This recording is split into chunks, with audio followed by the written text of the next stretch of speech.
বন্ধুরা অনেকদিন ধরেই একটা ডাস্টবিন নেই, তোমাদের দাদাভাইকে ডাস্টবিন আনতে বলেছিলাম, তো একটা ডাস্টবিন কিনেছে। সেদিন শপিং মলে গিয়েও মানে কেনা হয়নি। এবারে এটা কিন্তু বাসন্তী লন্ড্রির ব্যাগ, মানে আমাদের দোকানে বলো না যেন দোকান থেকে নতুন ডাস্টবিনটা আনছে। আসলে তোমাদের দাদাভাই কি করে, যা কিছু কেনে এই দোকানের ব্যাগে করে কিন্তু নিয়ে আসে।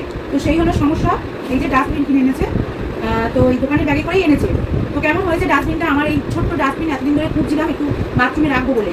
তো যাই হোক তোমাদের দাদাভাই কিন্তু নিয়ে এসছে।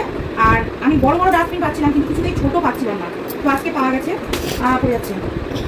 তো যাই হোক, এর মধ্যে প্লাস্টিক, তো এই যে প্লাস্টিক আছে, এই প্লাস্টিকগুলো ডাস্টবিনের মধ্যে বসিয়ে দেওয়া হবে, তারপর প্লাস্টিকটা ধরে ফেলে দেওয়া হবে। তো যাই হোক বন্ধুরা, এখন হলো দুপুরবেলা, তো এখনও লাঞ্চ আমাদের হয়নি, একটু দেরি। তোমার দাদাভাই ভাবলাম আসলে তারপরেই লাঞ্চ করবো। তো একটা নতুন ডাস্টবিন এনেছে, সেটাই দেখালাম। তো কেমন হয়েছে জানি, ডাস্টবিন আমার কেমন হবে এরও কোথাও কথা আবার বলে ফেলছি। তো যাই হোক, এটাই এখন বাথরুমে রাখবো। আর এটা আমার খুব দরকারি জিনিস, খুব খুব কাজের জিনিস। এলো বাড়িতে, বেশ ভালো লাগছে। তো চলো টাটা, নতুন ডাস্টবিন দেখাতে এসেছিলাম, টাটা।